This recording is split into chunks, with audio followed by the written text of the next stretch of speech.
tudo bem? Estamos aqui para mais uma aula e hoje nós iremos falar sobre um episódio bem diferente, aonde os corvos, isso mesmo, os corvos alimentam um homem. Então, tem em mãos a Bíblia, caderno para anotações e vamos lá aprender. Esse episódio se encontra em 1 Reis, capítulo 17. Nós iremos primeiro ler essa passagem e depois comentar sobre ela. Então Elias, o tisbita, dos moradores de Gileade, disse a Acabe: Vive o Senhor, Deus de Israel, perante cuja face estou, que nestes anos nem orvalho nem chuva haverá, senão segundo a minha palavra. Depois veio a ele a palavra do Senhor, dizendo: Vai-te daqui e vira-te para o oriente, e esconde-te junto ao ribeiro de Querite, que está diante do Jordão. E há de ser que beberás do ribeiro, e eu tenho ordenado aos corvos que ali te sustentem. Foi, pois, e fez conforme a palavra do Senhor, porque foi e habitou junto ao ribeiro de Querite, que está diante do Jordão. E os corvos lhe traziam pão e carne pela manhã, como também pão e carne à noite, e bebia do ribeiro. E sucedeu que, passados os dias, o ribeiro se secou, porque não tinha havido chuva na terra. Aqui nós temos o episódio de um homem chamado Elias. A história não conta a sua infância nem a sua juventude, apenas conta o episódio em que ele começa orando para que não houvesse chuva e nem orvalho sobre a terra. Quem é Elias? Elias, naquela época, ele foi chamado como profeta. O nome dele significa Yahvé é Deus, ou seja, Jeová é Deus, o Senhor é meu Deus. Todo o contexto de Elias foram contextos atípicos, né? Porque foram contextos fora da lógica normal. Ele teve episódios que, segundo a lei da física, não poderia funcionar, e muito menos segundo a ciência, né? Como ele foi transladado no final da vida dele. E aqui, a única informação que nós temos é que ele é o tisbita, ou seja, da cidade de Tisbe, e também fazia parte dos moradores de Gileade. Então ele acaba e já chega dando informação para um rei daquela época. Quem era o rei daquela época? Chamado Acabe. O pai dele, que se chamava Onri, ele que é o pai de Acabe, que se chamava Onri, queria muito ter uma relação amigável com as nações vizinhas. Então o que ele fez? Ele disse para Acabe: Acabe, se case com Jezabel, filha de Etibal, e o rei dos Sidônios. E quando você se casar com ela, nós passaremos a ter amizade com as nações vizinhas, e então ficará melhor para nós. Só que naquela época, quando alguém se casava com nações vizinhas, ele se tornava como alguém fora da sociedade, porque ele não estava dentro da regra das leis de Moisés, que tinha que casar com alguém da sua tribo, povo judeu que soubesse das leis de Moisés e das leis de Deus dadas a Moisés. Só que o que aconteceu? Onri queria status, queria riquezas, queria estabilidade. Então pede para seu filho se casar. Ele se casa, só que quando ele se casa com Jezabel ela vem e traz os ídolos dela, traz os deuses dela para junto do povo de Israel. E no que traz, ela consegue envolver Acabe nesse contexto de idolatria. E quando consegue envolver, ela já começa dizendo: constrói um ídolo a Baal, ao deus Baal, o deus que controla a chuva, e constrói também outro ídolo, a deusa Azerá, a deusa da fertilidade. Então, Acabe já começou a construir esses deuses, e o povo daquela época começou a acreditar que Baal é quem providenciava a chuva e que Azerá era quem providenciava a fertilidade. fertilidade de modo geral.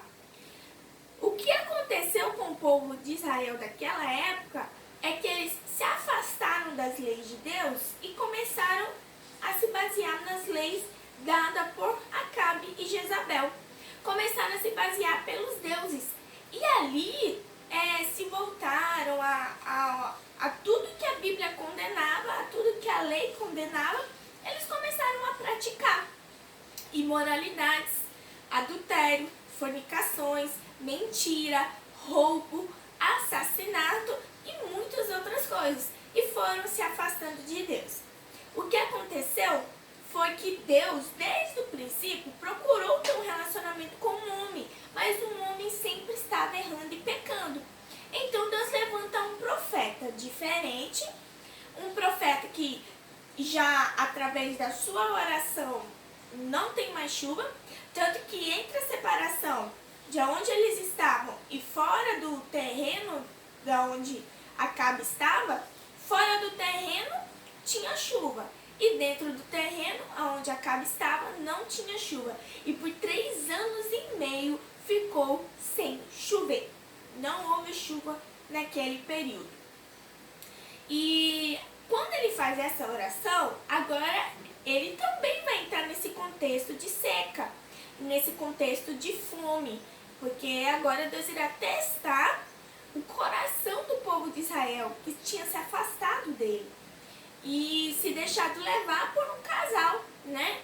Que Acabe sabia da verdade, sabia da lei, cresceu sabendo dos livramentos que Deus concedeu ao povo de Israel, quando ele abriu o mar vermelho, quando ele sustentou eles com o maná do céu, quando de dia tinha nuvem para protegê-los e à noite também tinha a coluna de fogo para guiá-los. Então, Acabe sabia de tudo isso, mas ele deu ouvido aos pais. E por ele ter dado ouvido aos pais, acabou que trouxe consequência para todo o reino naquela época. Enquanto Elias faz essa oração, então Deus dá uma ordem, porque todas as vezes quando ele está na direção de Deus, Deus pode até causar um rebuliço no meio em que a pessoa está. Mas se a pessoa é fiel para com Deus, Deus é fiel para com ela, para que livrá-la também do mal. E foi o que aconteceu com Elias. Deus disse para Elias: Elias, sai daqui e você vai para o Oriente, e lá tem um ribeiro, chamado Ribeiro de Querite. Ele está bem além do Jordão. Você irá beber água desse ribeiro e o alimento, quem irá alimentar, será os corvos. Eu tenho enviado os corvos que vai trazer para você pão e carne pela manhã, como também irá trazer para você pão e carne à noite. Então, Elias, durante esse período, enquanto eles estão estão na seca, para você eu vou trazer pão e carne pela manhã e pão e carne pela noite. E água você irá beber do ribeiro. Observe o cuidado de Deus diante da obediência do homem. Quando nós obedecemos a Deus, Ele cuida dos mínimos detalhes. Elias, ele começa o seu episódio obedecendo a uma ordem dada por Deus. E diante dessa ordem veio as consequências. Mas as consequências foram orientadas por Deus para que ele não caísse dentro das consequências. Pelo contrário, ele conseguiu se libertar do mal, das consequências causadas por aquele povo. Só que o que aconteceu? Os corvos, imaginem, né? Outro episódio aconteceu isso. É como se Deus tivesse trago de volta a memória para Elias. Elias, lá na época de Moisés, eu também sustentei o povo com o maná do céu. Eu também cuidei deles. E quando eles queriam carne, eu enviei carne para eles, que eles comeram carne, que se enjoaram de tanta carne que eles comeram. Então, Elias, isso é para você ver que eu sou dono da natureza, eu sou dono da vida, eu sou dono do tempo. E eu sou o que controlo todas as coisas. Como Salmo 19 diz, os céus declaram a glória de Deus e o firmamento anuncia uma obra de suas mãos. Um dia faz declaração a outro dia, e uma noite mostra sabedoria a outra noite. Sem linguagem, sem fala, ouvem-se as suas vozes. Então aqui nós temos um Deus que controla a natureza, como Isaías também diz, que ele está sentado no globo da terra, e nós somos pequenos, somos como gotas num balde de água diante da dimensão do poder de Deus. Então ele é muito grande, e aqui ele estava querendo mostrar para Acabe que é ele que controla a natureza e as coisas que estão dentro da natureza. E quando controla a natureza, ele ainda queria mostrar para Elias que ele também cuida da alimentação daqueles que lhe servem. Agora imagine você sendo sustentado por corvos. Assim aconteceu com Elias. O histórico de Elias foi muito bonito. Aonde Deus chamava Elias para ir, Elias ia. Olha, Deus chamou Elias para a torrente de Querite, ele foi. Para Sarepta na Sidônia, ele foi. Para encontrar o rei Acabe e lá ele destruiu os profetas, ele foi. Para ir na frente do rei de Israel, ele foi. Para o Monte Horebe, para ungir Eliseu como seu sucessor. Para denunciar o rei, para Betel, para Jericó, para Jordão, até o tempo em que ele foi arrebatado. Tudo isso aconteceu com Elias. E todas as vezes quando Deus mandava ele dizer, vai para tal canto, Elias, ele ia, vai para tal lado. Tanto que aqui, quando os corvos alimentavam ele pela manhã e pela noite, e ele bebia água do ribeiro, só que por causa da oração, o ribeiro se secou, não tinha mais água, não tinha chuva, a seca já estava tomando conta do ambiente. Então Deus falou, Elias, sai daqui, vai para a cidade de Sarepta, uma cidade pagã, mas não se preocupe que lá eu tenho ordenado a uma viúva que te alimente. E Deus sustentou nesse período Elias. Ali, quando ele foi sustentado por essa viúva, o seu filho morreu. Deus, através da oração de Elias, ocorreu o primeiro episódio de alguém ser ressuscitado, quando ele ora pelo filho da viúva e a viúva é ressuscitada. Depois Deus envia ele para se encontrar com Acabe. Lembra que ele fez a oração para Acabe? Para que não houvesse chuva? Então, agora Acabe quer procurar ele. Ele diz, cadê o homem que orou para não ter mais chuva? Eu preciso falar com ele. Então ele se encontra com o rei Acabe. Ali eles realizam um episódio muito lindo que vocês irão, eu irei comentar mais à frente para vocês. Depois desse episódio ele corre fugindo da esposa de Acabe, de Isabel, porque como ele matou os profetas de Acabe, venceu a guerra, né? Com uma coisa muito inusitada, que depois eu posso falar com vocês. Então agora ele foge com a palavra de uma mulher.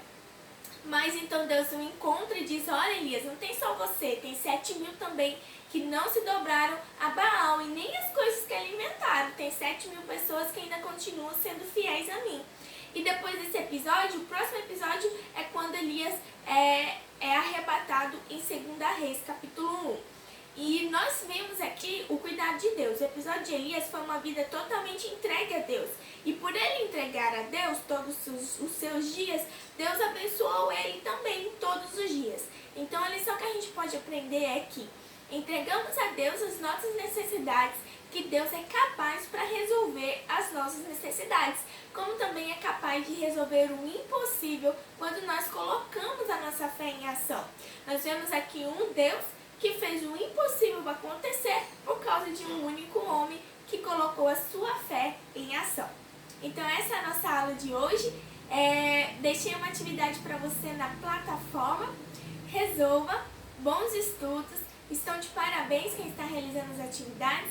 Em breve nós estaremos juntos, se não mudar o decreto no dia 6 de julho, e aguardamos por vocês nesse dia. Tudo bem? Então é isso, bom dia e até a próxima aula, se Deus quiser. Tchau, tchau!